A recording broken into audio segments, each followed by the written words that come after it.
Ni Manny Pacquiao sa Amerika, marami na agad ang naitanong sa kanya. Naitanong agad ni Ellie Seckbach ng ES News kung ano ang masasabi ni Pacman kay Mario Barrios. 16 years ang pagitan ng edad, mas matangkad pa si Barrios at malakas din. Ang sagot lang ni Manny Pacquiao mga tol, don't worry about it. Hindi raw problema ang mas batang boksingero at mas matangkad. Naitanong din kay Manny Pacquiao kung anong laban ito para sa kanya. Sa kanyang edad na 46, ano raw ang maramdaman pa ni Pacquiao kung makuha niya ang panalo.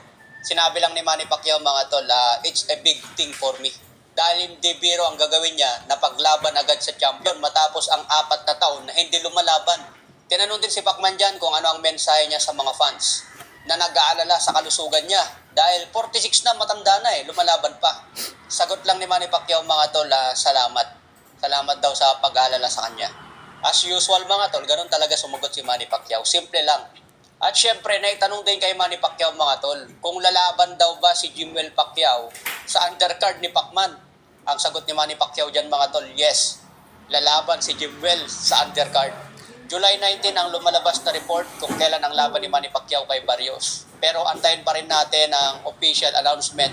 Isasabay na yan sa press conference. Pero tingin ko dyan mga tol, kukumpirmahin pa kung talagang lalaban si Jimwell sa undercard. Yun siguro ang pinaplano ni Manny Pacquiao. Pero sa ngayon, wala pang official. Isa pang tinanong kay Manny Pacquiao tungkol sa laban ni Terence Crawford kontra Canelo Alvarez. Ano raw ang masasabi ni Manny Pacquiao sa kagaya ni Terence Crawford na aakyat ng dibisyon? Siguradong may maipapayo raw si Manny Pacquiao dyan kasi ginawa niya ito. Mula sa mababa, tumaas ng timbang. Natawa ko sa sinabi ni Manny Pacquiao mga tol. It's good for Canelo Alvarez. Yun lang. Ibig sabihin po niyan, hawak lahat ni Canelo ang kalamangan. Kaya kung matalo pa dyan si Canelo Alvarez, napakalaking tadyaw ito kay Canelo. Baka tuluyan na magretiro si Canelo kung tatalunin pa siya ni Terence Crawford. Hindi niya matanggap. Ikaw ba naman, naakyatin ka na sa karyan mo, tapos pababagsakin ka lang, tatalunin ka lang ng mas maliit. Mas matangkad si Crawford sa height at mas mahabang reach niya. Pero yung lapat ng katawan, malaki kasi kay Canelo. May advice din si Manny Pacquiao kay Terence Crawford.